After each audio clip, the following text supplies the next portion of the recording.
வணக்கம். ஜோதிடத்தில் சில டைம் பார்த்தீங்கன்னா, சில பேருக்கு நினைப்பது போல் நடக்காது எதுவுமே.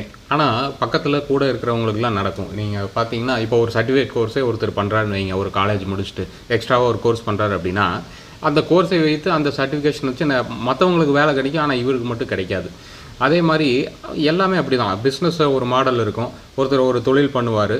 அதே மாரி தொழில இன்னொருத்தர் ஃப்ரான்சைஸ் எடுத்து பண்ணாருன்னா, அது நடக்காம போகும். அவருக்கு கிளிக் ஆனது இவருக்கு ஒர்க் அவுட் ஆகாம போகும். ஸோ, இதுக்கு காரணம் என்ன அப்படின்னு பார்த்தீங்கன்னா, இப்போ ஜாதகத்தில் அதிகப்படியான கிரகங்கள் வக்கிர கதியில் இருந்தால், இப்போ ராகு, கேது இயற்கையிலேயே வக்கர கதியில தான் சுத்தும். அதாவது கடிகாரத்துக்கு எதிர் திசையில தான் சுத்தும். அதே மாரி சூரியன், சந்திரன் எப்பவுமே ஃபார்வர்டு டைரக்ட் மோஷன் தான். அதை தவிர்த்து மீதி இருக்கிற இந்த 5 கிரகங்களில் 2 கிரகங்கள் இருக்கலாம். 2க்கும் மேற்பட்ட கிரகங்கள், 3 கிரகங்கள் வக்கரகதியில் இருக்குன்னு வைங்க. நீங்க பிறந்தப்போ ஜாதகத்தில் அந்த மாரி இருக்கு அப்படின்னா, உங்களுடைய வாழ்க்கை நீங்கள் எதிர்பார்த்த மாரி இருக்காது. நெறைய ட்விஸ்ட் டர்ன் இருக்கும். நீங்க ஒரு டிசையர்டு ரிசல்ட்டோ, ஒரு அவுட்கமோ எதிர்பார்த்தீங்கன்னா, அதுபடி நடக்காது. விரக்தியாகும்.